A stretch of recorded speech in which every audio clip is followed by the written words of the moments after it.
قل هذه سبيلي أدعو إلى الله. Assalamualaikum warahmatullahi wabarakatuh. Alhamdulillah, kita ketemu lagi di channel pemberantas kemaksiatan kaum muslimin. Dan seperti biasa, sebelum kita masuk ke pembahasan, kami ingatkan untuk kaum muslimin yang belum subscribe ke channel ini, silakan subscribe untuk mendapatkan notifikasi ketika ada video-video yang terbaru yang kita upload di channel ini. Dan untuk yang sudah subscribe, kami ucapkan jazakumullahu khairan katsira. Dan kaum muslimin, kembali beredar sebuah video dari Pak Dahlan Iskan yang melakukan ritual ibadah yang katanya itu ibadahnya orang Konghucu ya. Karena ibadahnya di kelenteng. Padahal yang seperti itu jelas-jelas perbuatan kufur. Seandainya Pak Dahlan Iskan sengaja melakukan ibadah tersebut, melakukan ritual tersebut dengan kesadaran ya bahwa itu melanggar syariat Islam, akan tetapi beliau melanggar, maka mutlak keluar dari agama Islam. Akan tetapi ketika Pak Dahlan Iskan masih terkena subhat di kepalanya, mungkin subhat dari orang-orang kafir, subhat dari orang-orang liberal, subhat dari orang-orang munafik, maka Pak Dahlan Iskan ini jatuh kepada dosa yang sangat besar kaum muslimin. Karena Pak Dahlan Iskan telah melakukan pembatal-pembatal keislaman. Beribadah kepada selain Allah itu membatalkan keislaman. Karena jelas itu membatalkan syahadat kita, asyhadu alla ilaha illallah wa asyhadu anna muhammadan abduhu wa rasuluh. Di mana para ulama mengartikan asyhadu alla ilaha illallah itu adalah la ma'buda bihaqqin illallah. Tidak ada yang berhak diibadahi dengan benar kecuali Allah Subhanahu wa taala. Jadi ketika kita beribadah kepada selain Allah Subhanahu wa taala, maka itu menggugurkan syahadat kita, asyhadu alla ilaha illallah. Tidak ada yang berhak diibadahi kecuali Allah Subhanahu wa taala. Coba kaum muslimin ya, kita simak ini video dari Pak Dahlan Iskan yang baru beredar ya. Dan kami mendapatkan video ini dari channel Dodi Sefriadi, di mana Pak Dahlan Iskan melakukan ritual ibadah yang bukan dari agama Islam ya. Kita simak videonya. Pak Dahlan Iskan di video lainnya itu terlihat memakai baju warna merah dan melakukan ritual ya menyembah atau apalah ya namanya, saya nggak paham namanya. Pokoknya ini ritual ibadah umat agama lain. Ini coba kita lihat ya. Nah, ini sama seperti video pertama yang viral itu ya. Nah, ini juga terlihat Pak Dahlan Iskan memandikan patung sesembahan umat agama lain. Dan di sini terlihat Pak Dahlan membawa patung tersebut ya. Coba kita putarkan dulu videonya ya.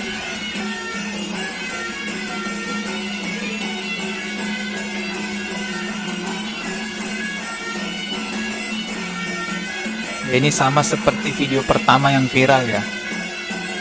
Pak Dahlan terlihat membawa patung sesembahan umat agama lain. Orang pada bertanya-tanya ya, sebenarnya Pak Dahlan ini sudah murtad apa bagaimana kok sampai melakukan ritual ibadah umat agama lain. Apalagi Pak Dahlan ini dikenal sebagai sosok orang yang beragama Islam cukup kental, agama Islamnya cukup kuat, dan mengenal banyak tokoh-tokoh agama di Indonesia karena beliau ini kan seorang menteri ya, menteri BUMN, mantan menteri maksud saya. Tahun 2000 berapa tuh ya? 2019 waktu masa kepemimpinannya Pak SBY.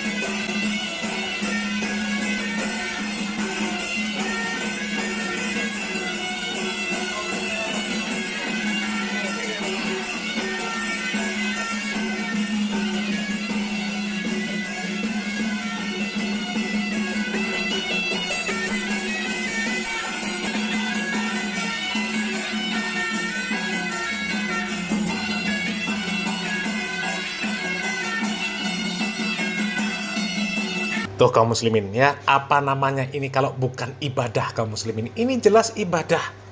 Ya. Ada tata cara khusus melakukan ritual di tempat ibadah orang Konghucu. Ya. Ini jelas ibadah kaum muslimin. Ya, sama persis dengan video yang sebelumnya juga viral.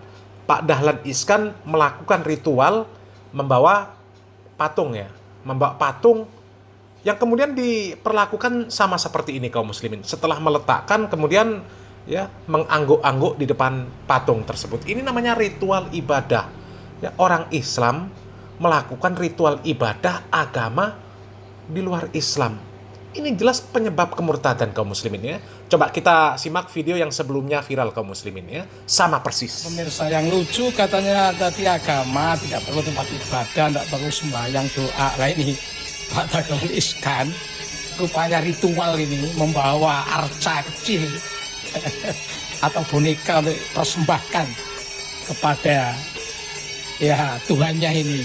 Ini jelas ini kemurtadan ini dengan khusyuknya membawa arca ya untuk dipersembahkan mungkin kepada dewa atau dewi ya, ini khusyuk betul ini pemirsa.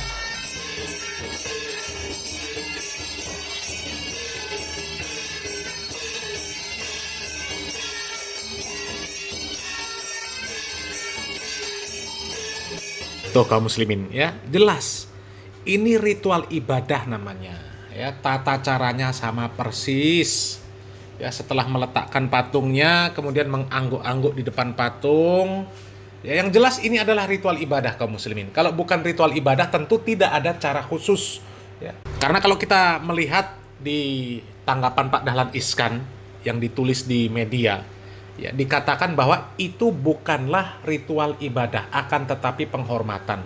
Kalau sekedar penghormatan saja, tidak ada tata cara khusus kaum muslimin. Apakah kita semuanya tidak menghormati agama-agama lain? Apakah kita tidak menghormati sesembahan-sesembahan agama lain? Menghormati kaum muslimin. Kita tidak menghina, kita tidak merusak tempat ibadah mereka. Itu namanya menghormati. Tapi kalau sudah ikut dalam ritual ibadah mereka, itu namanya bukan menghormati lagi. Yaitu kolaborasi, campur baur, mencampur adukkan akidah kita. Kan jelas kita bersyahadat asyhadu alla ilaha illallah. Ya, tidak ada yang berhak diibadahi dengan benar kecuali Allah. Tidak ada yang berhak disembah kecuali Allah. Atau minimal diartikan tidak ada Tuhan selain Allah. Lalu bagaimana ketika ada orang menyembah selain Allah, kita pun ikut melakukan ritual penyembahan tersebut. Itu namanya ritual kaum muslimin. Kalau bukan ritual, tidak ada cara khusus, sekali lagi kami tekankan.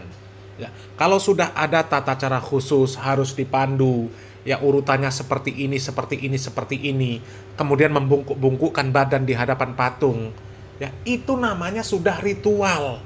Dan yang seperti itu masuk ke dalam pembatal keislaman. Ya, coba kita simak cuplikan penjelasan dari Ustadz Firanda Andirja kaum muslimin. Kalau kita mengatakan bahwasanya agama-agama selain Islam adalah agama-agama yang benar, yang juga masuk surga, berarti la ilaha illallah kita buang. La ilaha illallah, tidak ada yang berhak disembah kecuali Allah, ternyata tidak benar la ilaha illallah. Berarti Islam kita enggak benar. Karena la ilaha illallah tidak ada yang berhak disembah kecuali Allah, ternyata kita mengatakan selain Allah juga boleh disembah. Selain Allah juga boleh disembah. Ini kesimpulan pembahasan kita pada kesempatan siang hari ini adalah ini. Ya, jadi saya ulangi logika berfikirnya. Setelah ini akan kita jelaskan secara detail insyaallah taala. Di antara pembatal keislaman adalah tidak mengkafirkan orang-orang divonis kafir oleh Allah, atau ragu tentang kekafiran mereka, atau yang lebih parah membenarkan agama mereka. Ya. Kenapa hal ini merupakan pembatal keislaman? Karena dua hal. Pertama, karena hal ini berarti mendustakan banyak ayat-ayat Allah Subhanahu wa taala. Ayat-ayat Allah bisa kita klasifikasikan menjadi dua. Pertama, ayat-ayat Allah tentang bahwa hanya Islam yang diterima oleh Allah Subhanahu wa taala. Kemudian yang kedua, ayat-ayat Allah yang menunjukkan bahwasanya ahlul kitab adalah kafir, kekal di neraka dan yang selainnya, banyak sekali. Kalau kita membenarkan agama mereka berarti kita mendustakan ayat yang begitu banyak. Padahal mendustakan satu ayat saja ya bisa menjadikan seorang kafir. Afatu'minuna bi ba'dil kitabi wa takfuruna bi ba'd? Apa kalian beriman kepada sebagian ayat dan berkufur kepada sebagian ayat? Ini kekufuran. Yang kedua, karena konsekuensi dari la ilaha illallah adalah menolak bentuk dari peribadatan kepada selain Allah Subhanahu wa taala. Nah, orang yang mengatakan agama lain, penyembahan terhadap Buddha, terhadap Isa alaihissalam, terhadap sapi dan yang lainnya adalah benar juga, maka dia telah membatalkan la ilaha illallahnya, karena itulah konsekuensi la ilaha illallah adalah menolak peribadatan kepada selain Allah Subhanahu wa taala. Nah, kaum muslimin, cukup jelas penjelasan dari Ustadz Dr. Firanda Andirja hafizahullah taala, di mana pembatal-pembatal keislaman itu diantaranya adalah tidak mengkafirkan orang yang Allah Subhanahu wa taala kafirkan. kemudian ikut beribadah, mengibadahi Tuhan selain Allah, ya, atau menghormati Tuhan-Tuhan selain Allah, maka itu jatuh kepada pembatal-pembatal keislaman.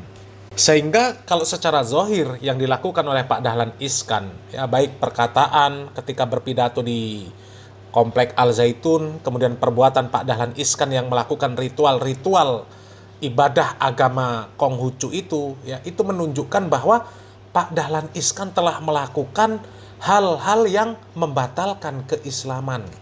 Akan tetapi sangat disayangkan kaum muslimin ketika Pak Dahlan Iskan menanggapi kabar bahwa dirinya murtad, ya, Pak Dahlan Iskan tidak menegaskan apakah dirinya memang murtad atau dirinya masih beragama Islam. Akan tetapi kalau kita membaca tulisan Pak Dahlan Iskan ketika menanggapi kabar bahwa dirinya murtad, ya, itu menunjukkan bahwa Pak Dahlan Iskan ini masih mau disebut sebagai orang yang beragama Islam. Ya, terlebih ada pembelanya yang katanya pimpinan pondok pesantren, si Ahmadi Toha, yang katanya punya pondok pesantren 3, ya, kemudian salah satunya ada yang memiliki 4.500 santri. Ahmadi Toha itu jelas membela Pak Dahlan Iskan, mengatakan bahwa apa yang dilakukan oleh Pak Dahlan Iskan itu bukan ritual ibadah, tapi sekedar penghormatan. Lah, penghormatan kok pakai ritual? Kalau ritual itu jelas ibadah. Kalau penghormatan itu, ya, kita lewat di depan patung dia, ya sudah, kita diam. Kita diam, nggak boleh mengganggu patungnya, nggak boleh ngejek patungnya. Itu artinya menghormati.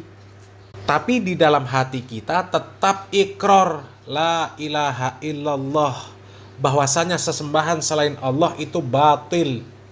Itu dibenci oleh Allah Subhanahu wa taala. Itu akidah yang harus kita pegang, harus kita yakini. Kita tidak boleh ridho dengan adanya sesembahan-sesembahan selain Allah. Akan tetapi kita tidak boleh mengganggu ibadah mereka. Tidak boleh mencela sesembahan mereka. Cukup ketika kita berdakwah, kita mendakwahkan tauhid, kita jelaskan la ilaha illallah, tidak ada yang berhak diibadahi dengan benar kecuali Allah Subhanahu wa taala. Dzalika bi annallaha huwal haqq wa anna ma yad'una min dunihi huwal batil wa annallaha huwal aliyyul kabir. Ya. Yang demikian itu adalah karena sesungguhnya Allah dialah Tuhan yang hak, dan sesungguhnya apa saja yang diseru selain Allah Subhanahu wa taala itu adalah batil, dan sesungguhnya Allah dialah yang maha tinggi lagi maha besar. Ketika kita mendakwahkan tauhid, kita mendakwahkan bahwasanya sesembahan yang benar itu hanyalah Allah, sesembahan selain Allah itu batil, itu bukan mencela agama lain, bukan mencela sesembahan lain, karena memang agama lain pun mengatakan seperti itu. Ya, nggak mungkin ada agama yang mengatakan semua agama benar, nggak mungkin. Pasti mereka mengklaim agama mereka yang paling benar. Akan tetapi dari klaim-klaim yang ada, ya, harus dapat membuktikan. Qul hatu burhanakum in kuntum shodiqin. Tunjukkan hujah kalian kalau kalian memang di atas kebenaran. Sebenarnya kaum muslimin, kalau Pak Dahlan Iskan itu, ya, jelas-jelas murtad, keluar dari agama Islam, maka pembahasan tidak akan terlalu panjang kaum muslimin. Karena apa? Ya sudah, artinya beliau sudah keluar dari agama Islam, sehingga beliau melakukan ritual ibadah seperti apapun, ya urusan dia. Karena itu memang tata cara beribadah agama mereka. Akan tetapi ketika Pak Dahlan Iskan ini masih memeluk agama Islam, ya, kemudian membenarkan tindakan yang seperti itu namanya menyebarkan subhat di tengah-tengah kaum muslimin, subhat yang sangat berbahaya karena keterkaitan yang erat dengan akidah. Kalau jelas kafir nggak ada masalah, paling cuma kita kasihan, ya kasihan, mudah-mudahan kembali kepada agama Islam. Selesai. Ya. Mau ibadahnya seperti apa, mau jungkir balik, ya urusan dia. Ya buktinya apa? Orang-orang Konghucu, orang Hindu, orang Buddha, orang Kristen, orang Konghucu, ya, yang mereka melakukan ritual ibadah seperti apapun, tidak ada komentar dari kaum muslimin. Karena apa? Kaum muslimin tahu, ya, lakum dinukum waliyadin. Untuk kalian agama kalian, monggo silahkan amalkan. Untuk kami agama kami. Tapi kalau ada orang Islam, terlebih dianggap sebagai tokoh yang besar, dikenal cerdas, ya, kemudian melakukan perkara-perkara penyimpangan di dalam agama Islam, maka dikhawatirkan subhat tersebut akan menjalar kepada kaum muslimin, dan akan semakin banyak kaum muslimin yang melakukan hal yang seperti itu dengan alasan toleransi, saling menghormati. Akhirnya apa? Ya, agama ini campur baur. Nanti hari Jumat mereka Jumatan di masjid, hari Minggunya mereka ada yang ke gereja, ada yang ke kelenteng, ada yang ke pura, ada yang kemanapun. Ya, ibadah-ibadah selain agama Islam dengan alasan toleransi, kerukunan umat beragama dan lain sebagainya. Maka yang seperti ini yang perlu kita antisipasi, ya. Mudah-mudahan Allah Subhanahu wa taala memberikan taufik dan hidayah kepada kita semuanya, ya, dan mengistiqomahkan kita di atas jalan Allah Subhanahu wa taala sambil kita terus berdoa, ya muqallibal qulub sabbit qulubana ala dinik, ya. Mudah-mudahan bermanfaat kaum muslimin. Salam waras, salam akal sehat. Barakallahu fikum. Wassalamualaikum warahmatullahi wabarakatuh.